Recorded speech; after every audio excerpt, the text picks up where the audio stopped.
Bom dia, vamos iniciar a apresentação do cenário meteorológico dessa semana com o observado de chuva aqui do dia 28 de setembro, então praticamente o mês inteiro, né?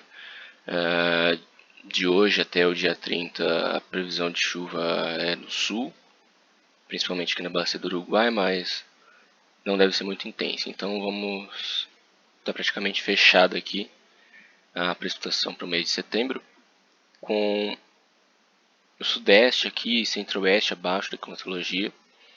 Então, mas aqui o sul, principalmente o extremo sul aqui no Uruguai, na bacia do Uruguai e parte do Iguaçu, bem próximo da climatologia, até um pouco acima aqui na cabeceira do Uruguai, devido à passagem dos sistemas frontais que foram um pouco mais intensos esse mês, né?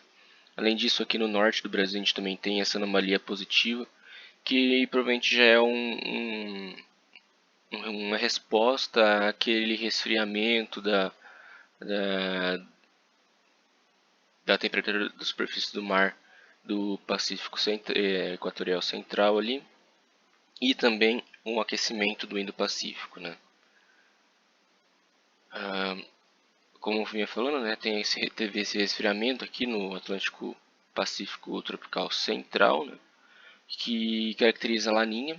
Ele intensificou bastante nas últimas 2 semanas, pelo menos, e a tendência é que ele continue resfriando por causa da temperatura da água do mar subsuperficial, que é aquela camada que fica logo abaixo da superfície, tá? Nessa região que ela está bem resfriada. Então a tendência nos próximos períodos é que essa água mais fria ela ressurge, né? Ela venha para a superfície e acabe resfriando toda essa região. Além disso, a gente também tem essa parte mais aquecida, que acaba fazendo com que esses dois fatores acabam fazendo com que tenha uma chuva acima do normal no norte, e a tendência é que no sul também tenha uma diminuição da precipitação nos próximos meses. Além disso, aqui no Atlântico a gente continua com essa região tropical bem aquecida, que favorece o transporte de umidade para dentro do continente, então a gente tem uma maior disponibilidade de água nessa região, tá? Que favorece que junto com o favorecimento da precipitação por causa dessa configuração de laninha, né? Não exatamente uma laninha, mas a configuração da laninha, geraram esses acumulados mais elevados no norte, e a tendência é que isso continue para os próximos meses. Aqui no Atlântico Subtropical, que a gente tem essa região mais aquecida, ela está se estendendo um pouco e pegou aqui o litoral sul do Brasil. E isso favorece a formação dos ciclones que acontece nessa região. Esses ciclones eles ficam mais intensos e eles acabam ficando um tempo um pouquinho maior aqui. Por isso que a gente teve essa chuva um pouco mais intensa no sul também. Para a primeira penta do que a gente tem é uma chuva bem intensa no sul. Tem algumas divergências entre os modelos, por exemplo, o ECMWF ele coloca a chuva um pouquinho mais para o norte do que o GEFS, tá? E o GEFS ele também coloca um acumulado menor. Eu acredito que até o dia 3 ali o ECMWF ele esteja bem representando bem o que é esperado, tá? Talvez aconteça um pouquinho mais ao sul, porque a gente tem a atuação de uma alta nos médios níveis aqui no centro-oeste, sudeste, nessa região mais ou menos. E isso pode impedir um pouquinho o avanço desse sistema, como esse MWF mostra, então também talvez fique um pouquinho mais ao sul. Mas deve vir um pouco mais de chuva do que está mostrando pelo Jeffs. Okay? Os principais dias de chuva eles acontecem entre o dia 2 e o final do dia 3, começo do dia 4 ali. Eu vou mostrar algumas dessas variáveis que explicam essa chuva, né? A gente tem um transporte de umidade bem intenso, que é essa região pintada aqui, de amarelo, laranja. Então a gente consegue ver que tem valores bem intensos, né?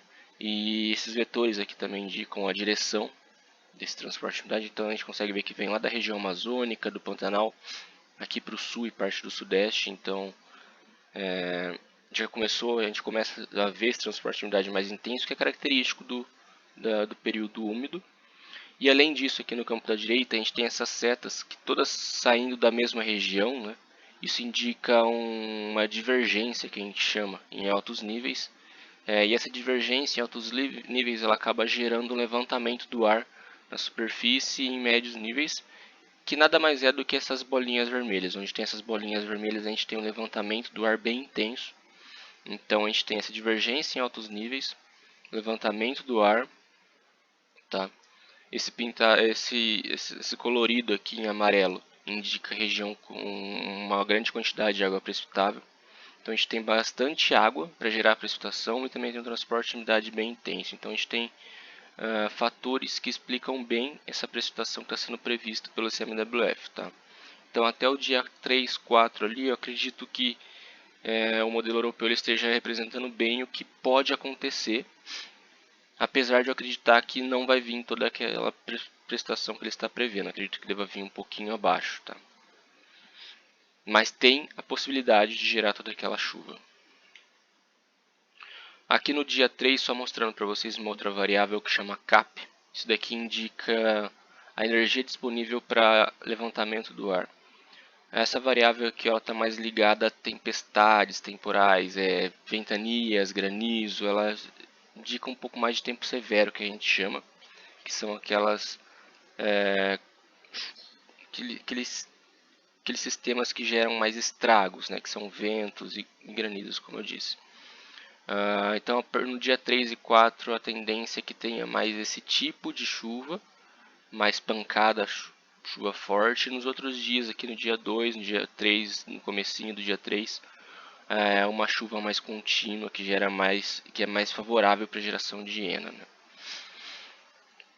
Do dia 3 ao dia 8 aqui, que a gente tem de novo uma divergência entre os modelos. Tá? O CMWF ele mostra uma chuva mais intensa aqui no centro-oeste, parte do norte, que eu acredito que não deva acontecer dessa forma, principalmente aqui no centro-oeste.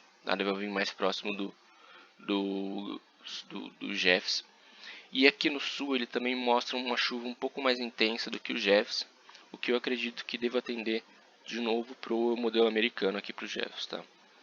Não tem mais tanta capacidade de gerar precipitação que nem eu mostrei anteriormente. Então acredito que esse acumulado do modelo europeu esteja um pouquinho exagerado. E na última pêntada, a gente tem a formação de um ciclone, tem tendência, né, previsão de formação de uma baixa pressão de ciclone a partir do dia 8, aqui no sul do Brasil. E esse ciclone, previsão dele se deslocar para essa região e não lá para o sul como normalmente vem acontecendo. Então ele se deslocando para essa região aqui, devido àquela anomalia mais quente da temperatura do mar, isso daqui é possível de acontecer. Tá? Aí a gente teria uma frente fria, um transporte de umidade não tão intenso, tá? Não está tão intenso o transporte de umidade aqui para o sudeste, e que poderia gerar uma precipitação um pouquinho maior nas bacias como o Grande e Paranaíba. Acredito que deve ficar entre os dois modelos aqui. O Jeffs me parece um pouquinho exagerado. Tá? Deve ficar entre os dois modelos aqui em torno dos 20, 25 milímetros. Mas, como normalmente digo, né, tá muito longe, então é bom de esperar chegar mais próximo para realmente ter uma noção melhor do que vai acontecer. O CFS ele tá um pouquinho exagerado na chuva do sul, já vem adiantando. Principalmente nessa heavy aqui, ele coloca chuva acima do que eu acredito que deva acontecer. O SMWF está um pouquinho mais seco, o EC45, e eu acredito que ele esteja mais calibrado mesmo. Então, para dentro de outubro aqui, o CFS está um pouquinho mais molhado do que ele deveria ser. E aqui para a primeira heavy de novembro, ele coloca uma chuva bem intensa, tá? Indicando aqui inclusive alerta aqui para uma possível zacas, tá? Porque esse padrão de chuva aqui ele é bem característico, né? Uma possível frente fria aqui, o transporte de umidade e esse processo convectivo bem intenso aqui na região central do Brasil. Novembro a gente já pode começar a ver zacas, tá? Só lembrando que climatologicamente já é possível. Então, ficar de olho aberto aqui nessa primeira semana primeira heavy de novembro, que pode ter algum sistema um pouco mais intenso para precipitação no sudeste. A média do mês para novembro, a gente vê aqui aquele padrão de sul mais seco, e aqui centro-oeste, nordeste, norte acima da climatologia, devido àquela atuação do padrão de laninha, né? Isso aqui é o padrão que a gente espera para um período de sob atuação de uma laninha, e o mesmo aqui para dezembro, né? Esse padrão continua. Bom, é isso que eu tinha para mostrar. Qualquer dúvida é só entrar em contato comigo.